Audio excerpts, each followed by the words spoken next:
Welcome to Popstar. Today we'll be reviewing Madonna's third album, True Blue. When Madonna hit the scene releasing her self-titled album, Madonna, little did she know she would become the biggest female pop star in history. Skip forward to 1986 and the world was about to witness the release of one of the biggest albums in pop history, Madonna's third album, True Blue.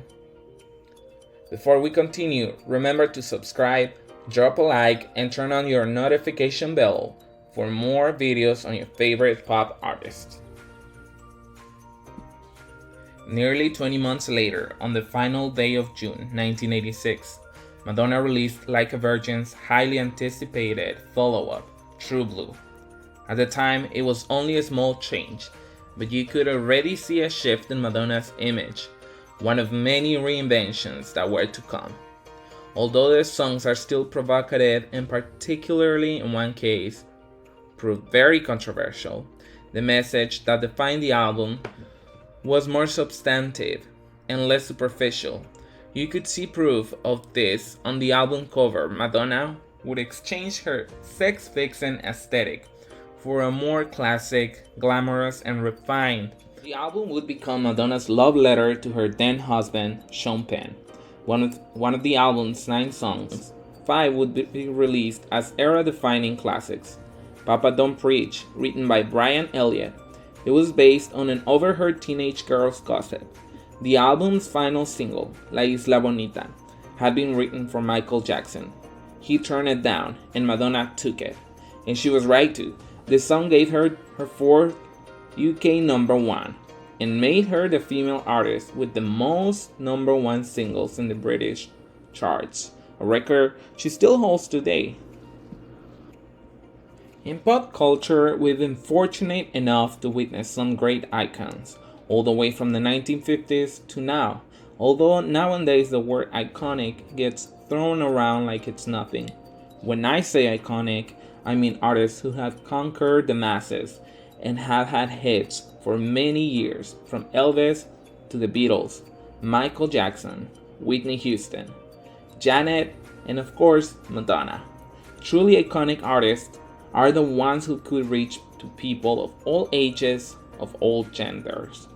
In my opinion, an icon should have 3 main character traits: talent, vision, and ambition.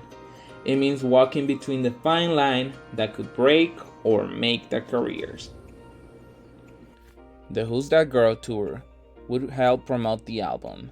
It visited cities in North America, Europe, and Asia in 1987.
Biographer J. Randy Toraborelli commented that many female artists behave like a diva for a period when they reach superstar status.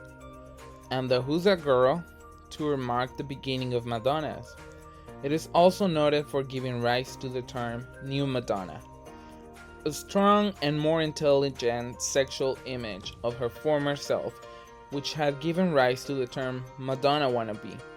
A statue of Madonna wearing a conical bra was erected in her name at the center of the town of Pacentro in Italy, where her ancestors used to live.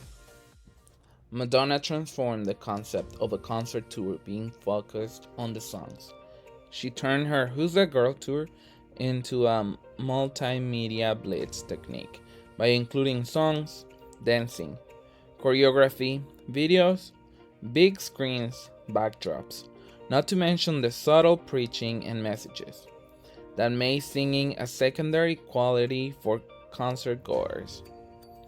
Evident from the people that thronged to see the tour, they were there for the spectacle and not to see Madonna standing in front of the microphone and singing.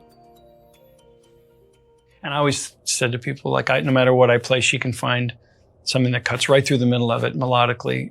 So I could just go, well, let's see how far I can take this. And it still sounds like pop music because she's going up the middle. Nice. That's why you guys work so well, because it's very complex for a pop song, the things that you did. And she had a way, like you said, to simplify it. And it's a tough thing to create a simple pop song. That's one of the toughest things in the world. Yes, it is. It's funny because I have conversations a lot about my kids love Taylor Swift, and there's Taylor Swift and Beyonce and Katy Perry. And I think what Katy Perry and Taylor Swift could use is a Pat Leonard, because their songs have gotten to a point where they're catching everything. But I want to hear something like Madonna did with Live to Tell, where it was really kind of personal songs. They just need someone who pays no attention.